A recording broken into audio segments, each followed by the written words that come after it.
Bismillahirrahmanirrahim. Assalamualaikum warahmatullahi wabarakatuh, class. Today we are going to resume our class on agribusiness supply chain management, and we are going to discuss the fundamental of supply chain still.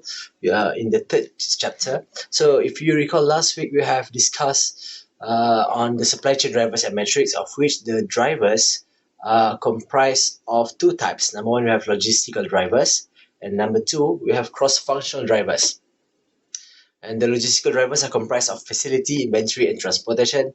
Meanwhile, the cross-functional drivers are information, sourcing, and pricing.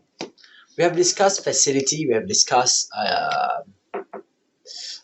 few drivers here, but we have not discussed we have not discussed transportation. Right. So I'll go to the inventory slide here. I believe we have also discussed inventory. If you recall back, just recall back what is inventory. Inventory exists because of mismatch between supply and demand, and this mismatch is actually intentional. It is purposive.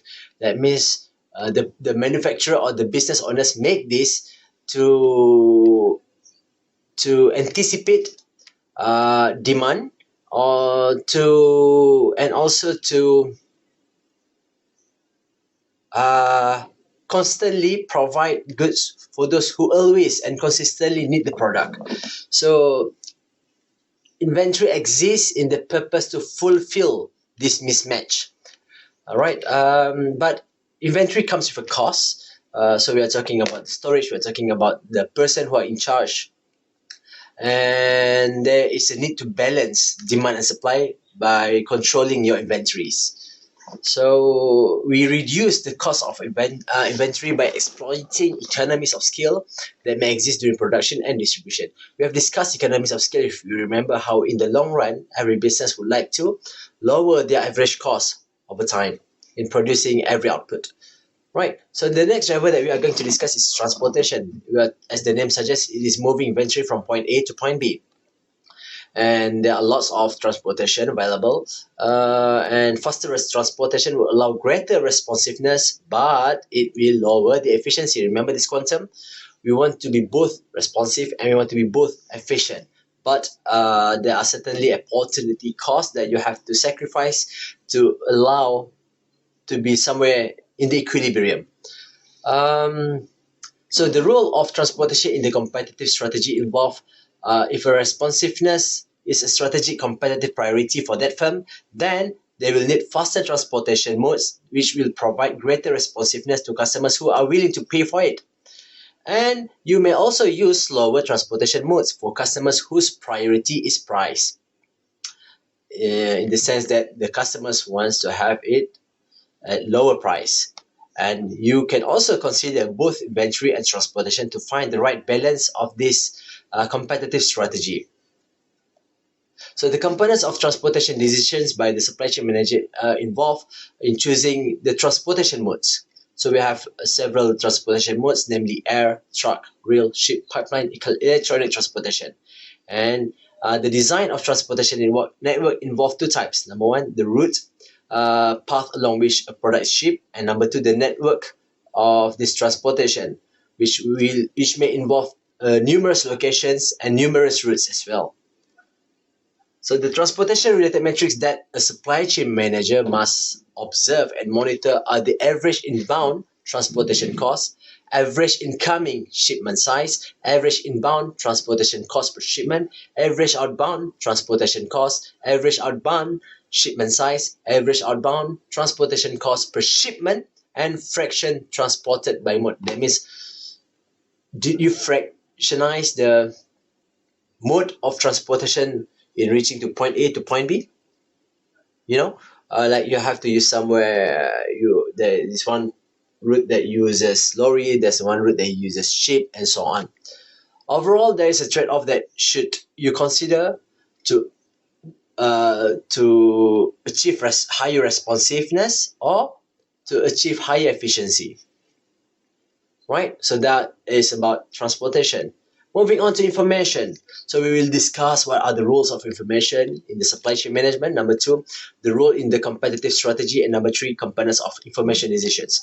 Just to recap back, remember, agribusiness supply chain management or supply chain management is generally about how you would like to decide best for your firm. All right. And you would like to have everything to be synchronized. And to allow that to happen, you need to control all these drivers. And one of the main key drivers among these six drivers is information, right? So the connection between the various stages in the supply chain is definitely need to be coordinated between all these stages, from upstream to midstream, midstream to downstream. They need to be coordinated so that we have a synchronized language across the stages. So it is crucial for daily operation of each stage in the supply chain to ensure that every information is being delivered efficiently. To allow supply chain to become more efficient and more responsive at the same time, there is a need to use information technology. So by employing information technology, you would achieve your competitive strategy. So these are the components of information decisions. Number one, we are talking about push versus pull decision. Number two, coordination and information sharing. And thirdly, forecasting and aggregation planning. So do you know what is push and pull? Remember what is push and pull? All right. Push and pull is talking about, let's talk about push first. Push is actually we are producing our products regardless what the customers wants. I mean, whether you want to buy my product or not, I will keep on producing my product. Meanwhile, pull means you are producing your product based on the needs of a demand, right? There's a specific demand coming from your customers, so only then you will produce your product. So you, in today's term, we call it pre-order. I think that there's the term pre-order means that you are producing your product, you are releasing your product to that customer only when the customer has paid to you in full, right? So it's pretty much a pull decision. Number two, coordination and information sharing. And number three, forecasting and aggregation planning. So these are the components. So in enabling technologies in information, we may use EDI or electronic data interchange. EDI is an online-based software which collects all the data from the various departments and keeps it stored up to date in the cloud drive. So we can have bills, invoices, payments, documents, and shipping details to be exchanged across the parties in the supply chain on a regular basis. So EDI can exchange this or transfer data electronically. So the advantages of EDI of this electronic data interchange would include savings in money and time, improvement in efficiency and productivity, improvement in traceability and report, and fast response. The second mechanism in technology application is ERP or Enterprise Resource Planning. Enterprise Resource Planning, ERP, is a process used by companies to manage and integrate the important parts of their businesses. So they would bind together the different computer systems for a large organization. By using this software, each department still has their own respective system, but all of the systems can be accessed through one application with one interface. And we can also have RFID, radio frequency identification. It is a technology that uses radio wave to passively identify a tag object. So you can see that there's many products today that uses RFID to allow whenever a manager in operations scan that product, he will be able to retrieve all the information coming from that product. Right? So what are the components of information decisions that a supply chain manager should adhere or should know? So you need to understand the information related metrics, which involve forecast horizon, which identifies how far in advance of the actual event a forecast is made. Number two, the frequency of update, which identifies how frequently each forecast is updated hourly, daily, fortnightly, weekly, monthly, and so on. Next, forecast error measures the difference between the forecast, you forecast things, and the actual demand that you are gaining from your customers. And then you should assess seasonal factors as well, which measures the extent to which the average demand in a season is above or below the average in the year. Five. The fifth component is the variance from plan. As the word suggests, variance. Do you know its variance, class? Remember, variance is discussing about how you are deviating from your mean. So, for example, the mean of your class. Remember, I give you an example in the class which discusses about height out of 20 students in our class. There's one student who is very tall, so it will affect the variance of you. It will firstly affect your mean, right? The mean of height for your class, and it will definitely have a larger variance. It will have a variance to show that there is somewhat at some level there is a certain people who has extra height compared to the other students. So variance from plan, we are talking about the difference from from your targeted plan. So you will identify the difference between the planned production or the planned inventories and the actual values. Next, the ratio of demand variability to order variability. So it will measure the standard deviation of incoming demand and supply orders placed. Again, standard deviation, if you remember the formula of standard deviation, it is also somewhat related to variance. So when you calculate this ratio, you will obtain the standard deviation, whether you have a high standard deviation or a low standard deviation, depending on your demand and order variability. The next metric that you should know is the overall trade-off, right? This is a very important decision for supply chain managers, whether you want to be highly responsive or you would like to be highly efficient. So a good information system can help a firm improve both its responsiveness and efficiency. So the information driver is used to improve the performance of other drivers. In this sense, by having a good information system management, you are able to control all other 5 types of drivers, which involve transportation, which involve pricing, sourcing, inventory, and so on. Accurate information can help a firm improve efficiency by decreasing their inventory and transportation costs. Accurate information can improve responsiveness by helping a supply chain better match the mismatch figures coming from supply and demand. The next driver that we are going to discuss is about sourcing. So we'll discuss the roles in supply chain, the role in achieving the competitive strategy, and the components of sourcing decisions. Right. So we'll talk about the role in supply chain. In a set of business processes, we are required to purchase goods and services in a supply chain, right? So managers, be it in upstream or downstream or midstream, we have to decide which tasks will be outsourced and those will be performed within the firm. So please fathom and understand the words outsource first. Outsource means how you are trying to seek help from other people coming from outside your circle, and those that will be performed within the circle in your company. If outsource has to be performed, the manager must decide whether to source from single versus multiple suppliers and then do contract negotiation so that you have a agreement between these two parties. Sourcing decisions are crucial because they affect the level of efficiency and responsiveness in a supply chain. In-house decision versus outsourced decision will improve efficiency and responsiveness. The components of sourcing decisions that supply chain manager or any manager actually should consider this. Number one, in-house or outsource their products, their sources.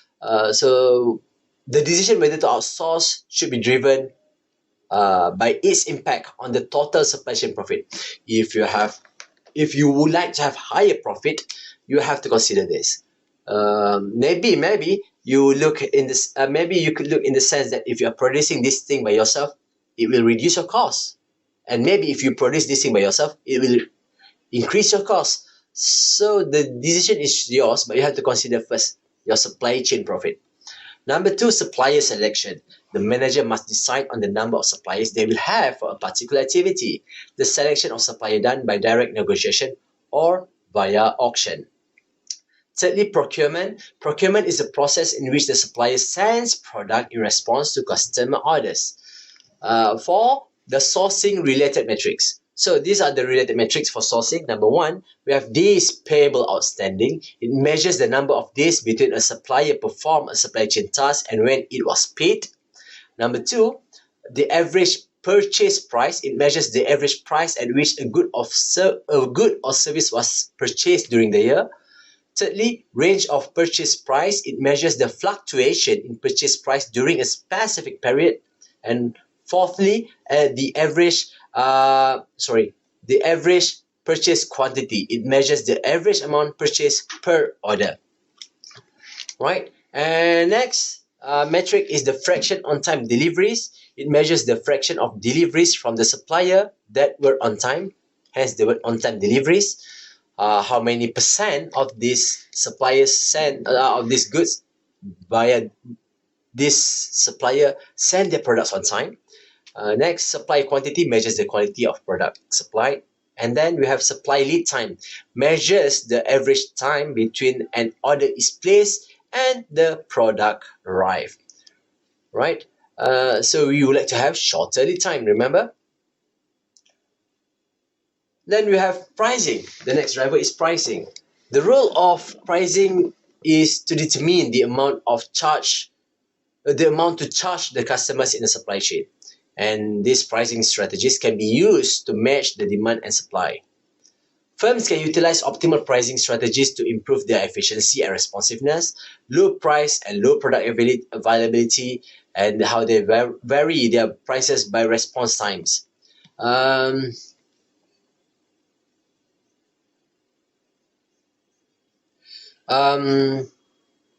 So this is the quantum that a manager should decide in achieving their competitive strategy: to have a low price or to have a high price, and to have low product availability or high product availability, and whether they would like to vary their prices by their response times, which this is the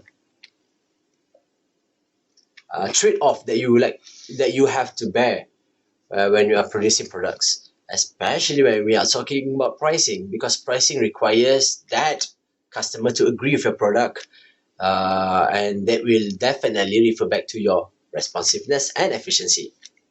So the components of pricing decisions include the following. We are talking about the pricing economies of scale. So remember the concept economies of scale. Economies of scale make small productions runs more expensive per unit than large production. Right? So economies of scale is actually how the small firms usually produce only in a very small in small quantity compared to the larger firms.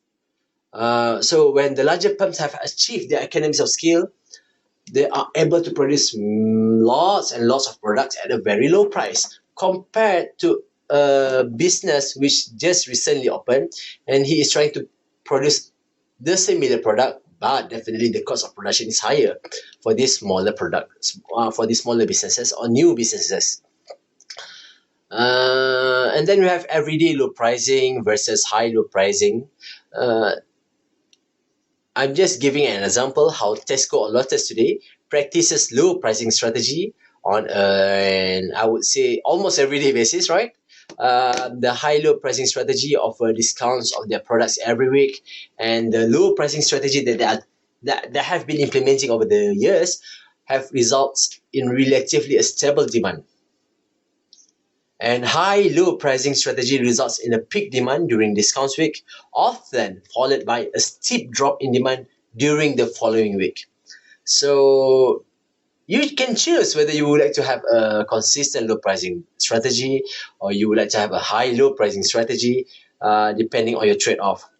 And then we have a fixed price versus menu price.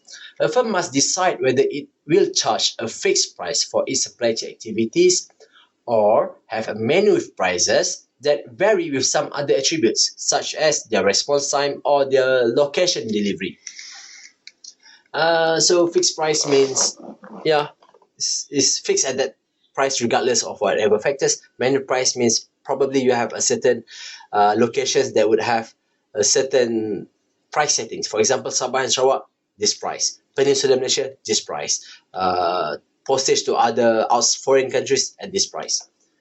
Right. So what are the obstacles to achieve a strategic fit? Number one, when you increase variety of products. Number two, when you are decreasing the product life cycle.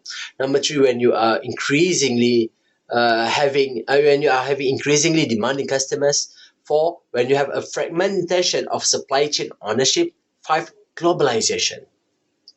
This happens to every sector anyway. Six, the difficulty to execute new strategies. So let's talk one by one. When we have an increasing variety of products in the market, customers have been demanding ever more customized products, and these make manufacturers to respond with mass customization and even segment of one, whereby companies view each customer as an independent market segment. And then the products that were formerly quite generic are now custom-made for specific consumer. Thirdly, the increase in product variety complicates the supply chain by making forecasting much more difficult because there are too many products in the market which have pretty much the same objective. This increasing variety tends to raise uncertainty, and increased uncertainty hurts both efficiency and responsiveness. I would like to give you an example actually. For example, me being a parent today, you are going to be a parent as well for your kids, inshallah. Back in our days, maybe the choice of milk for our babies in the supermarket, I'm talking about the processed formula milk, right? If you recall back, maybe I'm not so sure about your days, but I guess we have pretty much the same options for our parents when they're choosing the formula milk for me or for my siblings. There were only Nestle, there were only Nespre. I'm just trying to process and remember. Remind me those names. What else do we have? The options. Maybe back in the days we have Enmam, right? So we have very relatively a smaller number of options for formula milk for our babies. But along the years, if you notice, when you go to this Lotus or Tesco, for instance, you have one row, huge, it's a long row of options for formula milk, right? You name it. You have Nespre, you have Enmam, you have Similac, you have S26, you have yada. Even it will take you 10 minutes just to browse. I would guess a minimum of 10 minutes to browse through the brands, not yet looking into the ingredients, right? So this increasing variety of products would lead to challenges for firms today in achieving strategic fit. Number two, when you have a decreasing product life cycles. In addition to the increasing variety of product types that we have discussed, the life cycle of products has been shrinking today. The product life cycle will end followed with the trend end. This decreasing product life cycle makes the job to achieve strategic fit difficult, as the supply chain must constantly adapt to manufacture and deliver new products to have a refreshed perspective coming from the consumers, in addition to coping with this product's demand uncertainty. Because the demand today is actually dynamic. Dynamic means it's constantly changing. And then we have increasing demanding customers. Customers are constantly demanding improvements in delivery lead times, cost, and better performing products for the same price they have paid years ago. And then we have fragmentation of supply chain. Over the past several decades, most firms today have become less vertically integrated. They are more horizontally integrated. What does that mean? With the chain broken into many owners, vertically means they stand on their own. So less vertically integrated, that means, yeah, it's broken to many owners, owner 1, 2, 3, 4, 5, and each with their own policies and interests. The chain is more difficult to coordinate. Each stage of supply chain work only toward its own objective rather than the whole chain, which results in the reduction of overall supply chain profitability. The next challenge or the next obstacle is globalization. In establishing a global supply chain which creates many benefits, such as the ability to source from a global base of suppliers who may offer better or cheaper goods than the available home nation. So it's good to have globalization because we can trade, right? But globalization may also add stress to this chain because facilities within the chains are farther apart, making coordination much more difficult because due to this globalization, maybe your products should come from China, and then another part of that product need to be gathered coming from Indonesia, and maybe another part is coming from Africa, or maybe another part is coming from Europe. So this distance and apart facilities would make coordination much more difficult. But remember, we have discussed how you should control all these six drivers. You should be able to control the trade-off. And then the next challenge is we are talking about the difficulty to execute the strategy. Creating a successful supply chain strategy is not easy. Once a good strategy is formulated, the execution, however, can be more difficult than establishing the supply chain strategy. All right, so that's it. That's it for chapter 3. Thank you very much for your attention. If you have any questions, please share your questions, and you can also ask your questions in our Telegram group or even to me directly now. Thank you.